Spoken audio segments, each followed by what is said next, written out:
పంటి నొప్పి ఎందుకు వస్తుంది? దీనికి కారణం ఏమిటి? మీ పంట్లో చిన్న రంధ్రం కనపడితే అశ్రద్ధ చేయకూడదు, ఎందుకంటే అది పెద్ద సమస్యకు దారితీయచ్చు. చిన్నపిల్లలకి పంటి సమస్యలు వస్తే వాటిని తేలిగ్గా తీసుకోవాలా? మీరు తీసుకునే ఆహారం, పానీయాలు మీ పంటి ఆరోగ్యాన్ని ఎలా ప్రభావితం చేస్తాయి? పంటి నొప్పి తగ్గించుకోవటానికి ఎలాంటి ఇంటి ట్రీట్మెంట్స్ ట్రై చేయొచ్చు? డెంటల్ సీలెంట్స్ అంటే పంటి రంధ్రాలను పూడ్చేటటువంటి ఒక పూత నిజంగా పంటిని కాపాడుతుందా? ఎక్కువ ఫ్లోరైడ్ వాడితే పంటి సమస్యలు దూరం అవుతాయా? ఈ అంశాలని బాగా లోతుగా కూలంకషంగా ఈ వీడియోలో మనం తెలుసుకుందాం. మిత్రులారా నమస్కారం, నేను మీ డాక్టర్ చిరుమామిళ్ళ మురళీ మనోహర్.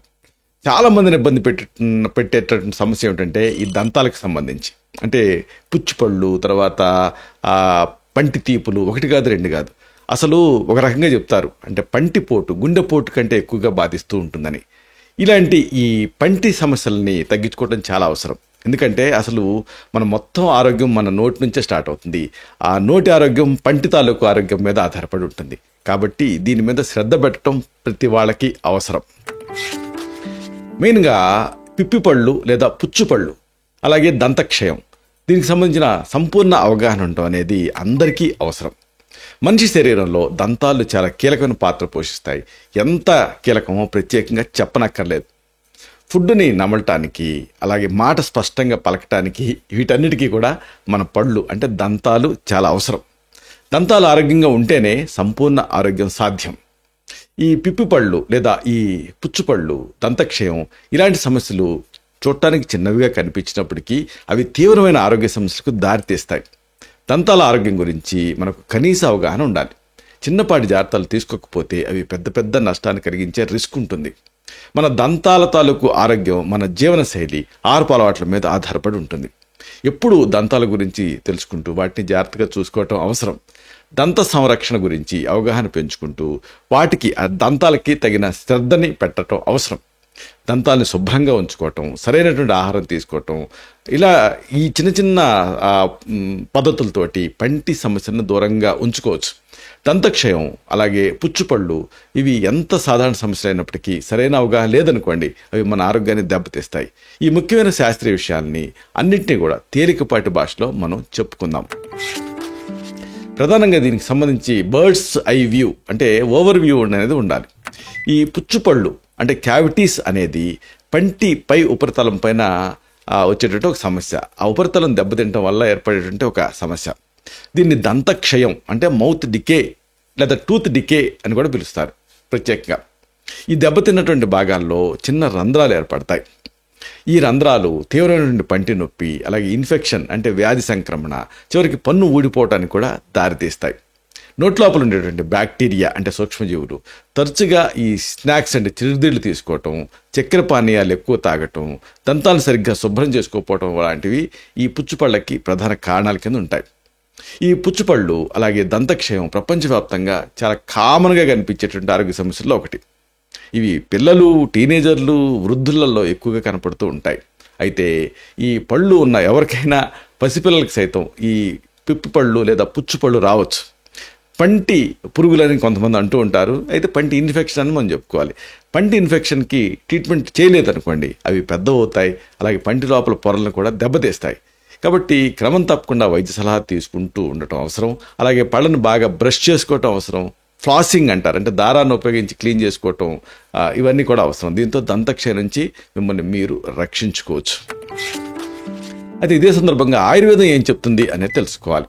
ఆయుర్వేదం ప్రకారంగా ఈ దంతక్షయాన్ని కృమి దంత లేదా దంతకృమి ఇలాంటి పేర్లతో పిలుస్తారు. శరీరంలో ఉండేటటువంటి దోషాల అసమతుల్యత ఈ దంత సమస్యలకు కారణమవుతుందనేది ఆయుర్వేద దృక్పథం. ముఖ్యంగా కఫదోషం, వాతదోషం దంతక్షయానికి దారితీస్తాయి. తీపి పదార్థాలు, చల్లటి ఆహారాలు అధికంగా తీసుకోవటం వల్ల కఫదోషం పెరుగుతుంది. ఇది దంతాల మీద ఒక పొరని తయారు చేస్తుంది. ఇది బ్యాక్టీరియా వృద్ధికి అనుకూలంగా తయారవుతుంది. వాతదోషం దంతాల తాలూకు ఎనామిల్ అంటే పంటి పై పొరని బలహీనపరుస్తుంది. దీంతో దంతాలు సులభంగా దెబ్బతింటాయి. ఆయుర్వేద చికిత్సలు ఈ దోషాలను సమతుల్యం చేయటం, అలాగే నోటి పరిశుభ్రతని పాటించడం మీద దృష్టి పెడతాయి. వేప, ఖదిర ఇంకా ఇలాంటి మూలికలు దంతం తాలూకు ఆరోగ్యాన్ని పెంచుతాయనేది ఆయుర్వేద గ్రంథాలు చెప్తున్నటువంటి పరమ రహస్యం. అయితే మరి ఈ సమస్యను ఎలా తగ్గించుకోవాలి? దీనికి కొన్ని సాధారణ గృహ చికిత్సలు ఉన్నాయి, వీటిని మీరు తెలుసుకోవాలి. ముందుగా మనకి గుర్తుకు రావాల్సింది ఏమిటంటే ఈ లవంగ నూనె గురించి. లవంగ నూనెని క్లవ్ ఆయిల్ అంటారు. శక్తివంతమైన నొప్పి నివారణ కింద క్రిమినాశకారకంగా ఇది పనిచేస్తుంది. ఒక పంటి మీద మీకు ఒక పర్టికులర్ ఏదన్నా ఒక పంటి మీద నొప్పి ఉందనుకోండి, అప్పుడు ఒక చిన్న దూది ఉండని ఆ లవంగ నూనెలో ముంచి నేరుగా ఆ ప్రభావిత దంతం మీద పంటి మీద ఉంచండి. రెండో దవడతో నొక్కి పట్టు ఉంచండి. ఇది నొప్పిని తక్షణమే తగ్గించేస్తుంది. అలాగే మీ అందరి ఇళ్లలో ఉండే అద్భుతమైన రెమెడీ ఏంటంటే ఉప్పు నీటి పుక్కిలింత. ఉప్పు నీళ్ళతోటి గార్గిలింగ్ చేయటం, సాల్ట్ వాటర్ గార్గిలింగ్, రిన్స్ అంటారు. నోట్లో ఉండేటువంటి బ్యాక్టీరియాను తగ్గించి వాపుని దరికడుతుంది. ఒక గ్లాసు గోరువెచ్చని నీళ్ళలో 1/2 టీ స్పూన్ ఉప్పు కలిపి రోజుకి 2-3 సార్లు పుక్కిలించండి. ఇది నోటి పరిశుభ్రతకి చాలా మంచిది. ఇక లసున ప్రభంజనానాం శ్రేష్టం అని వెల్లుల్లి ది బెస్ట్ యాంటీసెప్టిక్ కింద పనిచేస్తుంది. వెల్లుల్లి అంటే ఈ గార్లిక్లో అలిసిన్ అని ఒక ప్రత్యేక పదార్థం ఉంటుంది. ఇది యాంటీమైక్రోబియల్ అంటే సూక్ష్మజీవి నిరోధక లక్షణాలను కలిగి ఉంటుంది. వెల్లుల్లిని దంచి కొద్దిగా ఉప్పు కలిపి ఆ ప్రభావిత ప్రాంతంలో డెంటల్ పెయిన్ పైన ఉంచాలి. దీంతో నొప్పి తగ్గి ఇన్ఫెక్షన్ తగ్గుతుంది. ఇక మనం అంతా అనాదిగా వాడుతుంది వేప పుల్లలు. రైల్వే స్టేషన్స్లో, బస్ స్టాండ్లో కూడా వీటిని అమ్ముతూ ఉంటారు. వేప పుల్ల అంటే నీమ్ ట్విగ్ని సాంప్రదాయకంగా దంతాల పరిశుభ్రతకి ఉపయోగిస్తూనే ఉన్నాం. వేపలు యాంటీబ్యాక్టీరియల్ గుణాలు ఉంటాయి. వేప పుల్లతో దంతాలు తోముకోవటం వల్ల నోట్లో ఉండే సూక్ష్మజీవులు తొలగిపోతాయి. ఇక అతి ముఖ్యంగా మనం చెప్పుకోవాల్సింది వంటింటి యాంటీబయాటిక్ పసుపుని, టర్మరిక్ని, కుర్కుమిన్ అంటే దీంట్లో కుర్కుమిన్ అనేటువంటి ఒక యాంటీ ఇన్ఫ్లమేటరీ తత్వం ఉంటుంది. పసుపుని కొద్దిగా నీళ్ళని కలిపి పేస్ట్లా చేసి దంతాలపైన రుద్ది కొద్దిసేపు ఉంచడం వల్ల నొప్పి తగ్గి వాపు దిగుతుంది. ఇంకోటి ఏంటంటే ఆయిల్ పుల్లింగ్, మెయిన్గా కొబ్బరి నూనెతోటి పుక్కిలించడం. కొబ్బరి నూనెతోటి పుక్కిలించడం వల్ల అది నోటి లోపల ఉండేటువంటి బ్యాక్టీరియాని, టాక్సిన్స్ని తొలగించడానికి సహాయపడుతుంది. 1 టేబుల్ స్పూన్ కొబ్బరి నూనెని నోట్లో వేసుకొని 15-20 నిమిషాలు పుక్కిలించాలి. ఇది నోటి ఆరోగ్యాన్ని మెరుగుపరుస్తుంది. తర్వాత చెప్పుకోవాల్సింది గ్రీన్ టీ గురించి. గ్రీన్ టీలో ఫ్లోరైడ్ అంటే ఇంకా యాంటాక్సిడెంట్లు ఇలాంటివన్నీ కూడా ఉంటాయి. ఇవి ఆ పంటి ఇన్ఫెక్షన్ నిరోధించడానికి సహాయపడతాయి. రోజుకి 1 లేదా 2 సార్లు గ్రీన్ టీ తాగితే దంతాలు ఆరోగ్యంగా ఉంటాయి. అయితే దంత సంబంధ సమస్యలలో ప్రధానమైన లక్షణాలు ఏమిటి అనేది తెలుసుకోవటం అవసరం. ఈ పంటి ఇన్ఫెక్షన్ తాలూకు లక్షణాలు, ఆ ఇన్ఫెక్షన్ తాలూకు సంఖ్య, అవి ఎక్కడున్నాయనే దానిపైన ఆధారపడి మారుతూ ఉంటుంది. ఈ డెంటల్ ఇన్ఫెక్షన్ మొదలైనప్పుడు ఎలాంటి లక్షణాలు కనపడకపోవచ్చు ముందు. అయితే దంతక్షయం పెరిగే కొద్దీ కూడా కొన్ని లక్షణాలు కనిపిస్తాయి. ఒకటి తీవ్రమైన పంటి నొప్పి, అలాగే ఇతర బాధలు, అలాగే దంతాల తాలూకు సెన్సిటివిటీ పెరుగుతుంది, సున్నితత్వం, ఇంకా తీపి, వేడి, అలాగే చల్లటి ఆహారం పానీయాలు తీసుకున్నప్పుడల్లా తీవ్రమైన నొప్పి వస్తూ ఉంటుంది. ఇది కూడా ఒక ముఖ్యమైన లక్షణమే. ఈ పంటిలో కనపడేటటువంటి ఆ రంధ్రాలు కానీ లేదా గొయ్యలు కానీ ప్రముఖంగా కనిపిస్తూ ఉంటాయి చూసుకుంటే మీరు. అలాగే పంటి ఉపరితలం మీద గోధుమ రంగులో కానీ, నలుపు రంగులో కానీ, తెలుపు రంగులో కానీ మరకలు కనిపిస్తాయి. అలాగే నమిలేటప్పుడు నొప్పి ఉంటుంది. అయితే ఎప్పుడు మనం చెప్పుకున్న గృహ చికిత్సలు మీరు వాడుకోవచ్చు, ఎప్పుడు వైద్య సహాయం పొందాలి అనేది కూడా మీరు తెలుసుకోవాలి. పంటి సమస్యలు తీవ్రమైనప్పుడు వైద్య సలహా తప్పనిసరిగా తీసుకోవాలి. కొన్ని ప్రత్యేకమైన పరిస్థితుల్లో వెంటనే వైద్య సలహా అవసరం. ఉదాహరణకు తీవ్రమైన పంటి నొప్పి, నిద్ర పట్టకుండా చేసే నొప్పి ఉన్నప్పుడు, అలాగే పంటి చుట్టూ కూడా వాపు, చీము తయారైనప్పుడు, అలాగే ఆహారం ఉండటం కష్టంగా మారినప్పుడు, ఇంకా ముఖ్యంగా దంతాలు విరిగినప్పుడు లేదా దెబ్బతిన్నప్పుడు, అలాగే సెన్సిటివిటీ అంటే పంటి సున్నితత్వం తీవ్రంగా ఉన్నప్పుడు, రోజువారీ కార్యకలాపాలకు ఆటంకం కలిగిస్తున్నప్పుడు, అలాగే నోటి దుర్వాసన తీవ్రంగా ఉన్నప్పుడు, అలాగే అది దంత సమస్యలకి దారి తీస్తున్నప్పుడు కూడా వైద్య సలహా తీసుకోవడం అనేది అవసరం. అలాగే చిగుడు నుంచి రక్తస్రావం అవుతున్నప్పుడు కూడా వైద్య సలహా తీసుకోవాలి. దంతాలపైన స్పష్టమైన రంధ్రాలు కానీ లేదా దంతాల రంగు మారినప్పుడు కూడా వైద్య సలహా అనేది అవసరం. సరే, మరి ఈ దంత సంబంధ సమస్యలు అసలు ఎందుకు వస్తాయి, కారణాలు ఏమిటనేది తెలుసుకోవాలి. దంతక్షయం అనేది పంటి ఇన్ఫెక్షన్కి ప్రధాన కారణం. ఇది కాలక్రమేణా సంభవించే ఒక ప్రక్రియ. దంతక్షయం ఎలా జరుగుతుంది అనేది మనం తెలుసుకోవాలి. ఒకటి ఏంటంటే ప్లేక్ లేదా ప్లేక్ అనేది తయారవుతుంది. అంటే దంతాలపైన ఆ ప్లేక్ అంటే డెంటల్ ప్లేక్ అని అంటారు దీన్ని. ఇది మీ దంతాలని కప్పి ఉంచేటటువంటి ఒక పారదర్శకమైన జిగురుగా ఉండేటువంటి ఒక పొర ఇక్కడ ఇది తయారవుతుంది. ఇది ఆ చక్కెర, పిండి పదార్థాలు ఎక్కువగా తీసుకోవటం వల్ల కానీ, దంతాలను సరిగ్గా శుభ్రం చేసుకోకపోవటం వల్ల కానీ ఈ ప్లేక్ అనేది తయారవుతుంది. మీరు మీ ఆ దంతాల నుంచి చక్కెర, పిండి పదార్థాలను శుభ్రం చేయలేదనుకోండి, అప్పుడు బ్యాక్టీరియా వేగంగా పెరిగి అది ఆ ప్లేక్ ఏర్పడటానికి కారణమవుతుంది. మీ దంతాల మీద ఉండేటువంటి ఈ ప్లేక్ అనేది ఆ చిగుళ్ళ పైన లేదా కింద గట్టిపడిపోయి మళ్ళీ టార్టార్ కింద మారుతుంది. అప్పుడు ఏం జరుగుతుంది, ఈ టార్టార్ ఇక దాన్ని ప్లేగ్గా తొలగించడం ఈజీ, కానీ టార్టార్గా అయితే తొలగించడం చాలా కష్టతరం అవుతుంది. ఇది బ్యాక్టీరియాకి ఒక కవచాన్ని సృష్టిస్తుంది. ఈ ప్లేగ్ అనేది కేవలం డెంటల్ సెటప్లోనే తీయగలుగుతారు. అయితే ఇక్కడ ఈ ప్లేగ్ పైన దాడి గురించి ప్రధానంగా చెప్పుకోవాలి. బ్యాక్టీరియా నుంచి వచ్చేటువంటి అమ్లాలు మీ ఈ పన్ను తాలూకు ఆ గట్టి ఆ బయట ఎనామిల్ అంటే పై పొర ఉంటుంది కదా, దానిలో ఉండేటువంటి ఖనిజాలను తొలగించేస్తాయి. ఇలా తొలగించడం వల్ల ఈ కోత వల్ల ఎనామిల్లో చిన్న చిన్న రంధ్రాలు ఏర్పడతాయి. ఇది పంటి ఇన్ఫెక్షన్స్లో మొదటి దశ. ఇక ఎనామిల్ పొర అరిగిపోయింది కదా, తర్వాత ఏం జరుగుతుంది, బ్యాక్టీరియా ఒక రకమైనటువంటి అమ్లత్వాన్ని విడుదల చేస్తుంది. ఆ అమ్లం మీ దంతాల తదుపరి పొర ఉంటుందే డెంటిన్ అని, దాన్ని చేరుకుంటుంది ఆ అమ్లం అనేది. ఇప్పుడు ఈ పొర ఎనామిల్ కంటే చాలా మృదువుగా ఉంటుంది. ఈ అమ్లత్వానికి తక్కువ నిరోధక శక్తిని కలిగి ఉంటుంది. ఈ పొర అనేది ఎనామిల్ అనేది రెసిస్ట్ చేయగలుగుతుంది, కానీ ఇది రెసిస్ట్ చేయలేదు. దీంతో ఏం జరుగుతుంది, దీనివల్ల దంతాలు మరింత సున్నితంగా మారుతాయి. అలాగే ఇక నష్టం కొనసాగటం అనేది స్టార్ట్ అవుతుంది. దంతక్షయం సంభవించినప్పుడు బ్యాక్టీరియా ఈ అమ్ల పదార్థాలు మీ దంతాల గుండా లోపలి పంటి పదార్థం అంటే పల్పుని చేరుకుంటాయి. ఆ పల్పులో ఆ నరాలు రక్తనాళాలు సమృద్ధిగా ఉంటాయి కదా, బ్యాక్టీరియా వల్ల ఆ పల్పులో వాపు అలాగే రేగటం ఇలాంటివి జరుగుతాయి. పంటి లోపల వాపు పెరగటానికి స్థలం లేకపోవటం కారణం, అలాగే నరం మీద ఒత్తిడి పడటం ఒక కారణం. దీంతో ఆ నొప్పి అనేది వస్తూ ఉంటుంది. కొన్నిసార్లు ఈ నొప్పి నష్టం అనేవి పంటి మూల ఉంటుందే రూట్, దాన్ని బయట ఎముకకి వ్యాపించి ఆ పంటి చుట్టూ కూడా ఎముక కూడా నష్టం చెందేటువంటి అవకాశం ఉంటుంది. ఇది ఆ పక్కనుండేటువంటి దంతాలను కూడా చేరుకొని ఆ పక్కనుండే దంతాలు కూడా దెబ్బతింటాయి. అయితే మరి దీన్ని ప్రేరేపించేటువంటి ట్రిగరింగ్ ఫ్యాక్టర్స్ ఏమిటనేది తెలుసుకోవాలి. దంతక్షయానికి కారణమయ్యేటువంటి అనేక అంశాలు ఉన్నాయి. ఈ పరిస్థితిని మరింత తీవ్రతరం చేస్తాయి. ఒకటి పంటి స్థానం, అంటే దంతక్షయం తరచుగా వెనక దంతాలు ఉంటాయి కదా, వెనక అక్కడ స్టార్ట్ అవుతుంది. ఇవి నవలటానికి ఉపయోగపడేటువంటి దంతాలు, వీటిని మోలార్స్ అంటారు. వాటి ముందు ఉండేటువంటి దంతాలేమో ప్రీమోలార్స్ అంటారు. ఈ దంతాలకు చాలా రకాల గాడులు తయారవుతాయి, గొయ్యిలు తయారవుతాయి, అలాగే ఫర్రోస్ తయారవుతాయి, ఇలాంటివన్నీ కూడా తయారవుతాయి. అవి మామూలుగా ఉంటాయి అసలు ఈ మోలార్స్ పైన. అనేక ఈ మోలార్స్ అనేవి ఆహార కణాలని అట్టి పెడుతూ ఉంటాయి.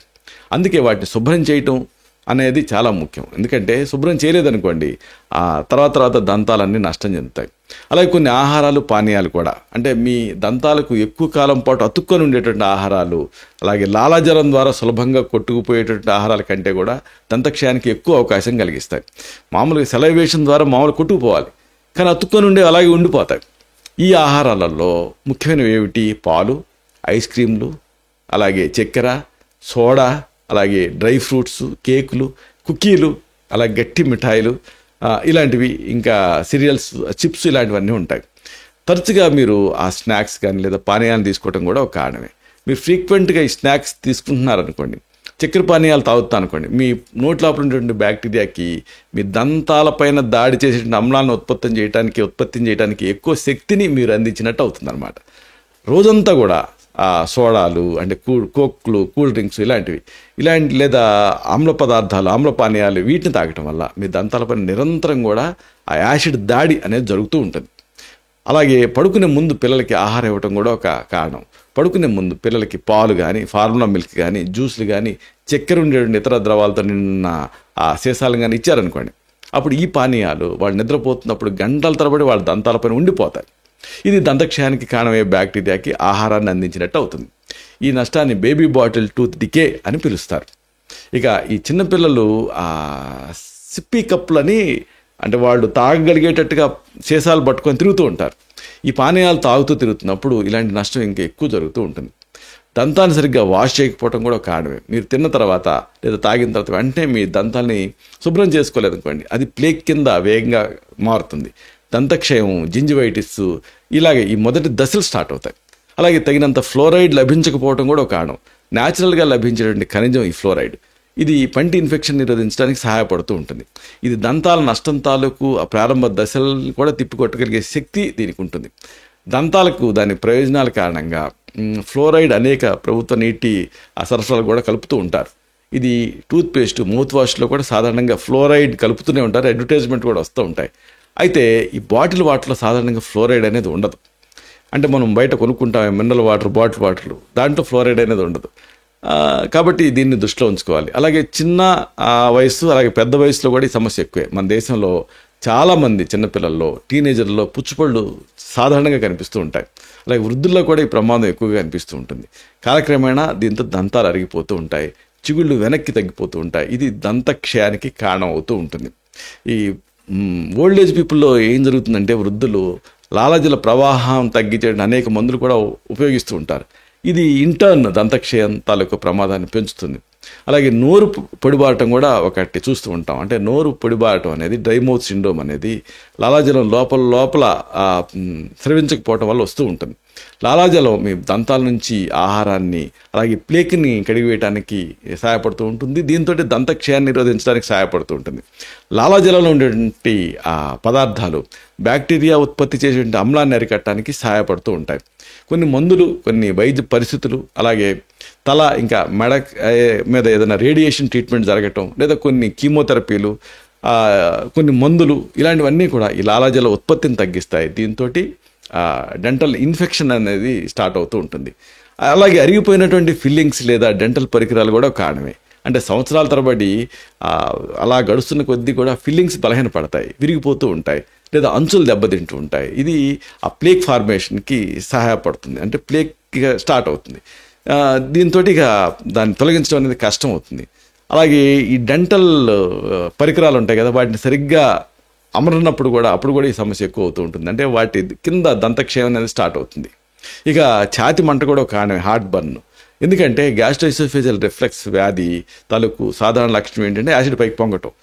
ఇది కడుపులో అమ్లాలు ఉంటాయి కదా, అవి మీ నోటి లోపలికి ప్రవహిస్తాయి. ప్రవహించినప్పుడు ఏం జరుగుతుంది, రిఫ్లెక్స్ అంటారు. ఇది మీ దంతాల తాలూకు ఎనామిల్ ఉంటుంది కదా, దాన్ని కరిగిస్తుంది. దీంతో దంతాల నష్టం అనేది జరుగుతుంది. డెంటిన్ అనేది దెబ్బతింటుంది. మళ్ళీ దీంతో బ్యాక్టీరియా అనేది చొరబాటు జరుగుతుంది. దంతక్షయాన్ని ఇది సృష్టిస్తుంది. అలాగే ఆహార లోపాలు కూడా, ఈటింగ్ డిజార్డర్స్, ఉదాహరణకు అనరెక్సియా, బులిమియా నెర్వోజాలు, ఇలాంటివి దంతక్షయానికి కారణమవుతూ ఉంటాయి. అలాగే డెంటల్ ఇన్ఫెక్షన్ కూడా దారితీస్తూ ఉంటాయి. అలాగే పుడ్జింగ్ అంటారు, అంటే పదే వాంతులు చేసుకోవటం. దీంతో కడుపులో ఉండేటువంటి అమ్లం అనేది దంతాలపైన దాడి చేసి ఎనామిల్ని దెబ్బతీస్తుంది. అలాగే ఇతర లోపాలు కూడా ఇవి లాలాజల ఉత్పత్తికి ఆటంకం కలిగిస్తూ ఉంటాయి. అయితే ఈ సందర్భంగా అపోహలు, నిజాల గురించి మీరు తెలుసుకోవాలి. ఈ పుచ్చుపళ్ళు, దంతక్షయం గురించి కొన్ని అపోహలు ఉన్నాయి. వీటి వెనక నిజాలు తెలుసుకోవటం అవసరం. ఒక అపోహ ఏంటంటే చిన్నపిల్లలకి పుచ్చుపళ్ళు వస్తే పెద్ద సమస్య కాదు, ఎందుకంటే అవి పాలపళ్ళే కదా అని తల్లిదండ్రులు అంటూ ఉంటారు. కానీ నిజం ఏమిటంటే ఈ పాలపళ్లకు పుచ్చు వచ్చింది అనుకోండి, అది తీవ్రమైన నొప్పికి, ఇన్ఫెక్షన్కి దారితీసే రిస్క్ ఉంటుంది. ఇది శాశ్వతంగా దంతాల పెరుగుదలను కూడా ప్రభావితం చేస్తుంది. కాబట్టి చిన్న వయసులోనే నోటి పరిశుభ్రతను పాటించడం చాలా ముఖ్యం. ఇంకొక అపోహ ఉంది, ఇదేంటంటే తీపి తినటం మానేస్తే ఈ పుచ్చుపళ్ళు రావు అనుకుంటూ ఉంటారు. నిజం ఏంటంటే తీపి ఆహారాలు ఒక కారణం మాత్రమే. చక్కెర, పిండి పదార్థాలు రెండూ కూడా ఈ పంటి ఇన్ఫెక్షన్స్కి కారణం అవుతూ ఉంటాయి. సరైనటువంటి బ్రషింగ్, ఫ్లాసింగ్ లేదనుకోండి, అప్పుడు సూక్ష్మజీవులు దాడి చేస్తూ ఉంటాయి. ఇంకొక అపోహ ఉంది, అదేంటంటే పంటి నొప్పి ఉంటే అది లోపల పురుగు ఉన్నట్టే అని అనుకుంటూ ఉంటారు. అయితే పంటి నొప్పికి అనేక కారణాలు ఉండొచ్చు. ఉదాహరణకు చిగుళ్ళ వ్యాధి అంటే గమ్ డిసీజ్ ఉండొచ్చు, సెన్సిటివిటీ ఉండొచ్చు, లేదా ఇతర దంత సమస్యలు కూడా ఉండొచ్చు. కాబట్టి మెడికల్ అడ్వైస్ తీసుకోవడం అనేది చాలా అవసరం ఈ డెంటల్ పెయిన్ ఉన్నప్పుడు. అలాగే ఇంకొక అపోహ ఏంటంటే ఫ్లోరైడ్ ఈ దంతాలకు హానికరం అని అనుకుంటూ ఉంటారు. అయితే నిజం ఏంటంటే సరైన మోతాదులో ఫ్లోరైడ్ అనేది ఈ దంతక్షయాన్ని నివారించడానికి సహాయపడుతుంది. ఇది దంతాల తాలూకు ఎనామిల్ని బలపరుస్తుంది. ఇంకా ఈ మనకి సప్లై అయ్యేటటువంటి నీళ్ళల్లో ఫ్లోరైడ్ అనేది ఉంటుంది. కాబట్టి బాటిల్ వాటర్ బదులుగా ఈ ట్యాప్ ద్వారా సప్లై అయ్యేటువంటి నీళ్ళని తీసుకోవటమే మంచిది. ఒకవేళ దీన్ని ఇలాగే వదిలేశారనుకోండి, అప్పుడు ఎలాంటి సమస్యలు వస్తాయి, దుష్ప్రభావాలు వస్తాయనేది తెలుసుకోవాలి. ఈ పుచ్చుపళ్ళు, దంతక్షయం చాలా సాధారణంగా కనిపించే సమస్య. మీరు దీన్ని తీవ్రంగా తీసుకోకపోవచ్చు. కొంతమంది సంవత్సరాల తరబడి దాన్ని అశ్రద్ధ చేస్తూ ఉంటారు. పిల్లలకి ఆ పాలపళ్ళలో పుచ్చుపళ్ళు వస్తే పర్వాలేదు అని చాలామంది అనుకుంటూ ఉంటారు. కానీ ఈ పుచ్చుపళ్ళు లేదా పిప్పిపళ్ళు, దంతక్షయం ఇవన్నీ తీవ్రమైన దీర్ఘకాలపు సమస్యలకు దారితీసే రిస్క్ ఉంటుంది. శాశ్వతంగా అనేక సమస్యలను కలిగించవచ్చు. కొంతమందికి పర్మనెంట్ టీత్ అంటే శాశ్వత దంతాలు ఇంకా రాని పిల్లలకి కూడా ఇది ప్రత్యేకంగా వర్తిస్తుంది. అంటే పంటి ఇన్ఫెక్షన్ సమస్యలని సకాలంలో అటెండ్ అవటం అనేది చాలా ముఖ్యం. ఎలాంటి ప్రమాదాలు వస్తాయి దీన్ని అశ్రద్ధ చేస్తే అంటే, ఉదాహరణకు నొప్పి రావచ్చు, అలాగే యాప్సిస్ తయారవచ్చు, పంటిలో చీము తయారవచ్చు, అలాగే పంటి చుట్టూ వాపు తయారవచ్చు, ఇంకా మెయిన్గా దంతాలు దెబ్బతినొచ్చు లేదా విరగవచ్చు, అలాగే నమలటంలో సమస్యలు రావచ్చు, అలాగే పన్ను ఊడిపోయిన తర్వాత దంతాల స్థానంలో మార్పులు రావచ్చు, పుచ్చిపళ్ళు అదే క్షయం తీవ్రమైనప్పుడు అప్పుడు కొన్ని అదనపు సమస్యలు వస్తూ ఉంటాయి. అంటే రోజువారీ జీవితాన్ని జీవించడం కూడా కష్టం, ఎంత నొప్పి వస్తుంది, నవలటం కష్టం అవుతుంది, బాధాకరంగా ఉంటుంది, బరువు తగ్గిపోతూ ఉంటారు, పోషకాహార సమస్యలు కూడా వస్తాయి. పన్ను ఊడిపోవటం, దీనివల్ల ఏం జరుగుతుంది, మీ రూపమే మారిపోతుంది, ఆత్మవిశ్వాసం దెబ్బతింటుంది. అరుదైన సందర్భాలలో ఈ పంటి యాప్సిస్ ఇది మరింత తీవ్రమైపోయి ప్రాణాంతక ఇన్ఫెక్షన్స్ కూడా దారితీస్తుంది. అయితే మరి రిస్క్ ఫ్యాక్టర్స్ ఏమిటి అనేది తెలుసుకోవాలి. దీనిపైన అవగాహన ఉండాలి. దంతాలు ఉన్న ఎవరికైనా సరే ఈ పుచ్చిపళ్ళు రావచ్చు, నాకు రాదు అనుకోవటానికి లేదు. కాబట్టి కొన్ని అంశాలు ఈ ప్రమాదాన్ని పెంచుతాయి. ఒకటి పంటి స్థానం, అంటే దంతక్షయం ఫ్రీక్వెంట్గా వెనక దంతాల్లో వస్తూ ఉంటుంది. ఇది నమలటానికి ఉపయోగపడేటువంటి దంతాలు అంటే మోలార్స్, ఇంకా వాటి ముందుండేటువంటి దంతాలు అంటే ప్రీమోలార్స్ని అటాక్ చేస్తూ ఉంటుంది. ఈ దంతాలకు అనేక గాళ్ళు గొయ్యలు ఉంటాయి మామూలుగా న్యాచురల్గానే. అలాగే దాని మూలాలు ఇవి ఆహార కణాలని సేకరిస్తూ ఉంటాయి. అందుకే వాటిని శుభ్రం చేయటం ముందు అన్నిటికంటే చాలా ముఖ్యం. అయితే ఆ వెనక వరకు టూత్ బ్రష్ వెళ్ళదు, అంటే ముందు దంతాలని ఫోకస్ చేస్తుంటారు కానీ వెనక ఉండేటువంటి ఆ దవడలో ఉండేటువంటి దంతాన్ని క్లీన్ చేయరు చాలామంది. కానీ పన్ను కట్టుకొని చేయాలి. అలాగే కొన్ని ఆహారాలు పానీయాల విషయంలో కూడా ఈ ప్రమాదాన్ని పెంచుతాయి. అంటే మీ దంతాలకు ఎక్కువ కాలం పాటు అతుక్కొని ఉండేటువంటి ఆహారాలు లాలాజలం ద్వారా సులభంగా కొట్టుకుపోయేటువంటి ఆహారాల కంటే కూడా దంతక్షయానికి ఎక్కువగా కారణమవుతూ ఉంటాయి. ఇది ఒక ప్రమాదం. అలాగే ఈ ఆహారాలలో పాలు, ఐస్ క్రీము, తేనె, చక్కెర, సోడా, ఎండిన పండ్లు, కేకులు, కుక్కీలు, గట్టి మిఠాయిలు, పుదీనా క్యాండీలు, అలాగే ఎండినటువంటి గింజధాన్యం, చిప్స్ ఇలాంటివన్నీ ఉంటాయి. అలాగే ఫ్రీక్వెంట్గా స్నాకింగ్ లేదా పానీయాలు తీసుకోవటం కూడా ఒక ప్రమాదమే. మీరు ఫ్రీక్వెంట్గా స్నాక్స్ తీసుకున్నప్పుడు, ఆ చక్కెర పానీయాలు తాగినప్పుడు మీ లోపల ఉన్నటువంటి బ్యాక్టీరియాకి మీ దంతాలపైన దాడి చేసేటువంటి అమ్లాన్ని ఉత్పత్తి చేయడానికి ఎక్కువ శక్తిని మీరు ఇచ్చినట్టు అవుతుంది. రోజంతా ఈ కోలా డ్రింక్స్ తాగటం లేదా ఈ అమ్లత్వంతో ఉండేటువంటి పానీయాలు తీసుకోవటం వల్ల దంతాలపైన నిరంతరం కూడా అమ్లాల దాడి జరుగుతూ ఉంటుంది. అలాగే పడుకునే ముందు పిల్లలకి ఆహారాన్ని ఇవ్వటం కూడా ఒక ప్రమాదం. పడుకునే ముందు పిల్లలకి పాలు, అలాగే ఫార్ములా మిల్క్, జ్యూస్లు, అలాగే చక్కెరతో కూడిన ద్రవాలని ఇస్తే అప్పుడు అది దంతక్షయాంతాలు ఎక్కువ ప్రమాదానికి దారితీసే అవకాశం ఉంటుంది. ఇంకోటి ఏంటంటే దంతాన్ని సరిగ్గా బ్రష్ చేయకపోవడం కూడా ప్రమాదమే. మీరు తిన్న తర్వాత లేదా తాగిన తర్వాత వెంటనే మీ దంతాన్ని శుభ్రం చేయలేదనుకోండి, ఆ ప్లేక్స్ వేగంగా తయారవుతూ ఉంటాయి. ఇక దంతక్షయం, జింజివైటిస్ లాంటి అనేక దశలు దీన్ని అనుసరించి వస్తూ ఉంటాయి. అలాగే తగినంత ఫ్లోరైడ్ లభించకపోవడం కూడా ఒక ప్రమాదం. సహజంగా లభించేటువంటి ఖనిజం ఈ ఫ్లోరైడ్. ఇది పంటి తాలూకు ఇన్ఫెక్షన్ నిరోధించడానికి సహాయపడుతూ ఉంటుంది. ఇది దంతాల తాలూకు నష్టాన్ని ప్రివెంట్ చేయడానికి కూడా సహాయపడుతుంది. దానిపైన దాడి జరగకుండా నిరోధిస్తూ ఉంటుంది. ఇంకా చిన్న వయసు, పెద్ద వయసు కూడా ఒక ప్రమాదమే. అంటే చాలామంది చిన్నపిల్లల్లో, టీనేజర్లో పుచ్చిపళ్ళు సాధారణంగా కనిపిస్తూ ఉంటాయి, పెద్ద వయసులో కూడా కనిపిస్తూ ఉంటాయి. అలాగే నోరు పొడిబారటం కూడా ఒక కారణం. ఇలాగ పొడిబారినప్పుడు లాలాజల లోపం అనేది సంభవిస్తుంది. దీంతో ఇన్ఫెక్షన్స్ తోటి పోరాడే శక్తి తగ్గిపోతుంది. కాబట్టి ఇవన్నీ కూడా దృష్టిలో ఉంచుకోవాలి. అలాగే అరిగిపోయిన ఫిల్లింగ్స్ కూడా ప్రమాదమే. అలాగే దీనివల్ల ఏం జరుగుతుందంటే దంతాలు విరిగిపోతూ ఉంటాయి లేదా అంచులు కొట్టేస్తూ ఉంటాయి. అలాగే ఛాతి మంట, ఇది కూడా ఒక కారణం. అది యాసిడ్ పైకి పొంగి దంతాలని దెబ్బతీస్తూ ఉంటుంది, ఎనామిల్ నష్టం చెందుతూ ఉంటుంది. ఆహార లోపాలు కూడా, ఎన్రాక్సియా, బులిమియా ఇలాంటివన్నీ ప్రమాదాలు. ఈ ప్రయాణంలో మీ దంతాలు మీకు తోడుగా ఉండాలి. వాటిని మీరు సంరక్షించుకోవడం అనేది చాలా ముఖ్యం. అప్పుడు మీ ఆరోగ్యాన్ని మీరు సంరక్షించుకున్నట్టు అవుతుంది. ఇలాంటి మరిన్ని ఇన్ఫర్మేటివ్ వీడియోస్ కోసం ఈ ఛానల్ సబ్స్క్రైబ్ చేసుకోండి. అలాగే ఈ వీడియోలు అప్లోడ్ అవడంతోనే ఆ విషయం మీకు తెలియాలనుకుంటే బెల్ బటన్ క్లిక్ చేయండి. అప్పుడు మీకు ఒక నోటిఫికేషన్ వస్తుంది. ఆ నోటిఫికేషన్ మీరు క్లిక్ చేస్తే ఆ వీడియోని మిస్ కాకుండా చూడగలుగుతారు. అలాగే ఈ వీడియో మీకు నచ్చితే లైక్ చేయండి. అప్పుడు ఇది మరింత ఎక్కువ మందికి రికమెండ్ అవుతుంది. ఈ వీడియో తలకు పర్పస్ సర్వ్ అవుతుంది. అంటే అందరికీ ఆరోగ్యం అన్న మన అభిలాష, మన ఆకాంక్ష నెరవేరుతాయి. శతం జీవ శరదో వర్ధమానః, శతం హేమంతాన్ శతం వసంతాన్. 100 శరత్తులు, 100 హేమంతాలు, 100 వసంతాలు వర్ధిల్లుతూ జీవించండి. Stay healthy, stay happy, be positive, keep smiling. Love you all. శుభం.